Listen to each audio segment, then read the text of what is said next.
My parents were married for 25 years, and I always thought they had a solid relationship.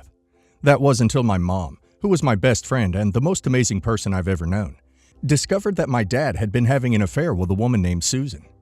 My mom found out in the most heart-wrenching way possible. One day, she accidentally saw a message on Dad's phone containing very explicit content from Susan. The message showed up on his screen while Mom was checking the weather on his phone, and it was an image no wife should ever see. Confused and horrified, she clicked into the message thread and saw a history of messages and photos exchanged between my father and Susan. There was no room for misunderstanding. My mom was a non-confrontational person, but not one to shy away from the truth, so she confronted my dad straight away. When my mom confronted my dad, he didn't deny it. Instead, he confessed everything. He admitted to the affair, saying he had fallen out of love with my mom and he had been seeing Susan for almost a year. My mom was devastated. She immediately filed for divorce, which was finalized quickly given Dad's admission of infidelity. The divorce process was hard, especially for my mom, who shortly after was diagnosed with cancer. Despite her illness, she remained strong for me, but the betrayal and the divorce took a toll on her health. My mom fought bravely for a year, but she passed away when I was 19. I felt like my world had crumbled. She was my rock, my confidant, and losing her so suddenly left me reeling. After my mom's passing, my dad wasted no time marrying Susan. They moved into my mom's house, my childhood home, with Susan's daughter, Jessica. Jessica, who was just a few years younger than me, always acted entitled and spoiled. From the moment they moved in, it was clear I was no longer welcome. Susan soon announced she was pregnant, and while I tried to be happy for them, it only made me feel more like an outsider in my own home. Susan and Jessica treated me like I was a maid. I was forced to do chores and babysit my half-sister, while Jessica got to live her carefree life. Susan even made me move into the basement and gave my room to my half-sister. My basement room was a small, damp space with barely enough room for my bed and a desk. Sadly, my father never stood up for me. I managed to escape to college thanks to a college fund my grandparents had set up for me. College was my saving grace. I threw myself into my studies and tried to leave my past behind. I met my future husband, Jack, there. Jack was everything I needed. We dated for 5 years, and when he proposed, I was over the moon. When I brought Jack home to meet my family, everyone loved him, especially Jessica, who started flirting with him right away. She would laugh a little too hard at his jokes, touch his arm at every opportunity, and even try to invite him out without me. I brushed it off at first, thinking she was just being her usual obnoxious self. Fast forward to our wedding day. Jessica got drunk and was all over Jack, trying to dance with him, and even attempting to kiss him at one point. Jack ignored her and stayed by my side, but it was embarrassing to watch. Despite her antics, we had a wonderful day. We went on our honeymoon and soon settled into married life. Life was going well, and soon I became pregnant with our son. At a family dinner, I announced the news. Jessica burst into tears and ran out, with Susan following her. Later, my dad explained that Jessica was infertile and that the news of my pregnancy had upset her. I tried to be understanding, but it was hard when Jessica continued to act out. After our son was born, I started receiving anonymous text messages claiming that Jack was cheating on me. The messages were detailed and seemed credible, listing dates and places where Jack was supposedly seen with another woman. I was devastated and showed Jack, who denied everything. He reassured me that he loved me and would never betray me. I believed him because he had never given me a reason to doubt his faithfulness. One day, Jessica's friend Sarah contacted me and asked to meet. I didn't know Sarah well, but decided to hear her out. At the cafe, she revealed everything. Jessica and Susan had been the ones sending the messages. They had hoped to sabotage my marriage so that Jessica could comfort Jack and eventually take my place in his life and in our son's life. They believed that by driving a wedge between Jack and me, Jessica could swoop in and save him, thus securing her position in our family. I was furious. This was the last straw. I went to my father and told him that his family had 1 month to move out of my mother's house. This house was left to me by my mom, and I couldn't tolerate their presence any longer. I explained everything to him, showing him the messages and recounting what Sarah had told me. My father was shocked, but pleaded with me to reconsider, saying they had nowhere else to go. Susan has been calling me heartless and begging me to reconsider because of my baby half-sister, but I can't see past their betrayal. Am I the a-hole for making them leave, knowing they have a small child? Update. It's been a month since I posted. Here's what happened next. After the initial shock, my father tried to mediate, but I stood firm. I told him that his inaction and his willingness to let Susan and Jessica treat me like a second-class citizen had led to this. I gave them the notice and they left, moving into a smaller house they rented. Since then, I've been able to reclaim my home, which I've rented out. My relationship with my father is strained, but I've realized that I need to prioritize my well-being and my own family. I also reached out to Sarah to thank her for her honesty, and we've actually become friends. It turns out she had been uncomfortable with Jessica and Susan's behavior for a while and felt it was time someone told me the truth. While I feel bad for my half-sister, I feel that this was the best decision for my family and me. Not the a-hole. Your dad's family crossed too many lines. Your home should be your safe haven, not a place of manipulation and betrayal. I'm glad you stood up for yourself and your family. You deserve peace and happiness. I can't believe your father allowed this to happen in the first place. It's a tough situation for your half-sister, but you have to protect your family first. Stay strong and surround yourself with people who truly care about you. As someone who went through a similar situation, I can't tell you how much I admire your strength. It's incredibly difficult to kick family out, but sometimes it's necessary for your own sanity and well-being. You did the right thing. Hi, I'm a 29-year-old female. My boyfriend, 33 male, let's call him Chris, has asked me to give him 10,000 pesos, 199 USD, because he's fallen short on his child support. This is not the first time it happened. 2 months ago, I loaned him 15K that he hasn't paid back yet. I told him I can't give him the entire amount, but I have 3K spare money. He thanked me for my help and promised to pay me back once he gets his finances sorted. Today, Chris found out from a friend that I spent more than 15K on voting tickets for a popularity poll. I am a diehard fan of this Korean actor, and I really wanted him to win the award. So I bought tickets, made multiple accounts, and encouraged fellow fans to vote. Chris messaged me, expressing his disappointment. He said he never expected me to be a shallow person who would spend so much money on someone who doesn't even know me. Chris shared this to our friends in Facebook chat, and they all sided with him. So, am I the a-hole? Was it wrong to spend money on someone I admire? Not the a-hole. It's your money. They're his kids. Perhaps Chris should get a job and stop mooching off you. And if all his Facebook friends agree with him, why can't they give him the money? Cut them all out of your life. It's your money that you earned, and you don't owe Chris a thing. I will try to keep this short. My son cheated on his wife with another woman and got the other woman pregnant. After a lot of counseling and soul-searching, my son and his wife decided to remain married. They have 3 kids, 2 girls and a boy, who are obviously my grandchildren. I am very close with them and have spoiled them since they were born. I have no relationship with the child my son had with the other woman. I believe he is almost 2 now.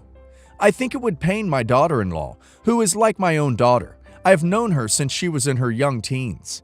If I had a real relationship with this child. She never talks about him at all. As for my son, I know he pays child support. I believe he sees the child only occasionally though. Maybe once every few months, I'm not sure. Anyhow, the child's mother reached out to me. Apparently, she got my number from my son. She told me who it was and basically asked if I wanted to have a relationship with my grandson. I said I wasn't sure it was a good idea, and she hung up the phone. I obviously told my son about this phone call. He said he gave the woman my number, but he didn't know what she was going to say. When I explained what she wanted, he had no reaction, so I dropped the subject. I am just looking for impartial judgment. Thanks. Oh, this is heartbreaking for the boy. It's sad that your family is blaming this other woman and making the baby pay for it. Your son is the one who cheated, not this little boy. Not the a-hole. Everyone saying you're an a-hole is not thinking about this situation deep enough. OP is worried about the daughter-in-law, and rightfully so. Honestly, being a part of the ex-mistresses in her son's life could cause a rift in OP's married life. Not only could it mess with the daughter-in-law, but there could be consequences with the kids as well. With that being said, yes, the child is innocent, And I'm sure when he gets older, he would value having a relationship with his grandparents. There's honestly no good answer to this one. People are likely to suffer no matter what OP chooses. OP is in between a rock and a hard place. And it's wrong to say OP is a straight-up a-hole. It's not like OP is saying anything bad about the kid. Nothing gives me the sense that OP has anything against the child. OP is just hesitant because of the consequences it could have with other family members, including other children. That's a pretty valid reason to be hesitant. A little backstory. My husband and I divorced 3+ years ago. He left me for another woman, whom he married very shortly after our divorce was finalized. I'm the first to admit that our marriage was over long before she came around, but I can't help but hate her. We were married young. I was 18 and he was 19. He was in the military. Once he got out, I think we were both different people who had grown apart. Suffice it to say, I got pregnant with our first child in 2013 and our second in 2015. We fought constantly. I demanded that he sleep in the guest room. He was always working, supporting our family, and looking back, I took him for granted. He did his best to support us, and I didn't treat him like the husband he deserved to be. We were essentially roommates raising 2 kids, and the environment we were raising them in was pretty volatile. Even if we did try counseling, I'm not sure it would have helped. Since he abruptly left, he has been an active part of their lives. He never missed a child support payment and sees them per the terms of our custody agreement, which is every other weekend and alternating holidays. He also gets them for several weeks each summer.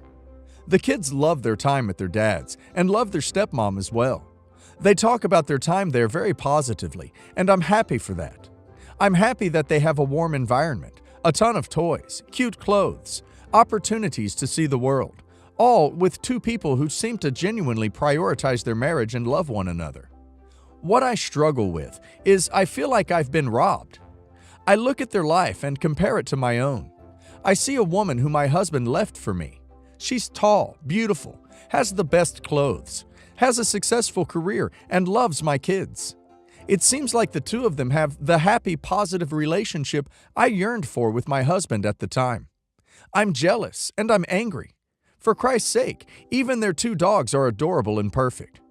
More so than that, I've struggled since he left to provide financially, and I can't take them on fancy vacations and all of the things my ex and his new wife are able to do.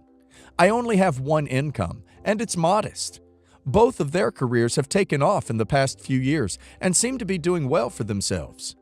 Every time I pull up to drop off the kids, I see their massive, beautiful home. I've been inside, and it's immaculate. They both drive new BMWs. They go on 3 or 4 vacations a year that are anywhere from 10 days to 2 weeks. Sometimes the kids come, sometimes they don't. Every time it's inevitable for me to see pictures of them and the kids in Europe, South America, the Caribbean, and wherever else. It hurts because I feel like the woman in those pictures should be me. I hate this woman with every fiber of my being for taking my husband away from me. But at the same time, respect her for welcoming my 2 babies into her life and treating them as her own. I still want to stab her though. Very recently, after picking up my kids from a weekend at Dad's, they were so excited to tell me that their stepmom is pregnant with twins and they were going to have not 1, but 2 new brothers or sisters. I felt like I was just punched in the stomach. All of the feelings I experienced when my ex-husband left the first time came back. The floodgates opened, and once I got home, I bawled my eyes out. It's been 3 years since we split up. I should be over this. I shouldn't have these feelings, but just don't know how to stop feeling the way I do. I wish therapy was an option, but I just can't afford, even with insurance. My family listens, but I know I'm probably a broken record at this point. Also, I have no one to blame but myself for letting my marriage spin out of control like I did. How do you rectify that? Any kind words or advice would be appreciated. You're holding on to something that isn't there. You're trying to fit what life would have been with you and your ex to what he and his current wife are living. The truth is, it wouldn't have turned out the way they are living. You need to let them live their lives, and you need to live yours. Do not try to compare or compete for the love of your kids. Your kids know who their mom is. Don't give up on that. You need to give those kids the best you can and love them as much too. Love doesn't have a price tag or money attached to it. Follow up. Everyone is right. The choices I made with my ex-husband are in the past. What I need is to move past and find for myself what he has. I hate how the two of them got together. Just to clarify, he did have an affair with her. It lasted about a month before she gave him an ultimatum. Me or her. He chose her. Take it for what it's worth. He isn't a one-night stand kind of guy. They were colleagues who worked in different firms, struck up a friendship that ultimately led them where they are today. I believe him that it wasn't something that went on for months. In fact, I met her once, months before their affair. It was at an industry function that I attended with my husband at the time. He introduced me to her, and I remember thinking she was radiant, funny, and personable. The two of them interacted very little that night. She was with her date, who I'm not sure if she was dating, but nonetheless, she was with someone I even thought I could be friends with. Boy, how wrong was I? That was nearly 5 years ago. In my state, you have to be legally separated for 1 year before a divorce can be finalized. The whole thing did a number on my self-esteem, identity, and position in life. What compounded all of this is I see them constantly, especially her. My ex commutes about an hour to and from work, and she works right around the corner from her house. So it's always her there on Friday afternoon when I drop off the kids. Every Friday it's the same. She opens the door and has perfect hair, a cute outfit, and high heels that probably cost me a month's rent. If I'm being honest though, they're perfect for each other. The way my kids talk about how daddy treats stepmom and stepmom treats daddy make me happy that they see such a strong marriage and good example of how two people should love and respect each other within a marriage. Some of my friends are friends with some of their friends, and I've been put in my place when venting about them. One of my best friends, who often says the things I don't want to hear, told me, "You know, you aren't her. You didn't meet your husband when you were 28 and had things figured out and knew where you were and what you wanted.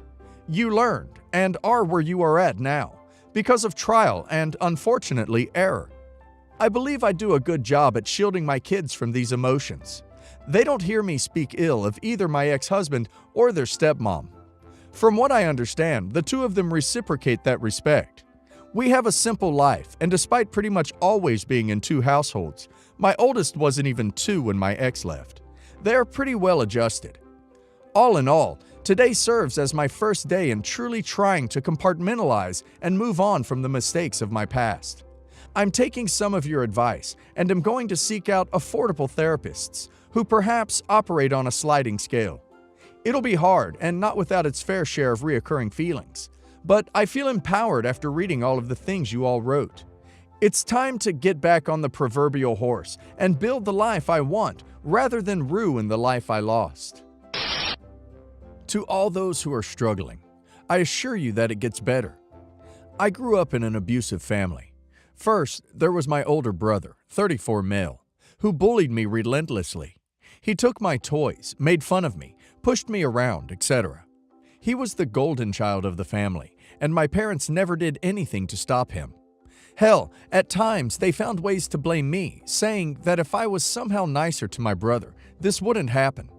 They also emotionally abused me, dismissing my feelings when I was bullied in school, deriding me for my shortcomings, whether it was my lack of athletic success or difficulty with art class, making me feel like I wasn't good enough, etc. Unsurprisingly, I grew up with serious issues with my self-esteem, no self-respect, and was basically a doormat. I had no friends due to my various issues and was pretty miserable. Given this, it's really unsurprising that I fell into an abusive relationship as well. Her name was Laura, 30 female, and she was studying in a different uni from me, but at the same city.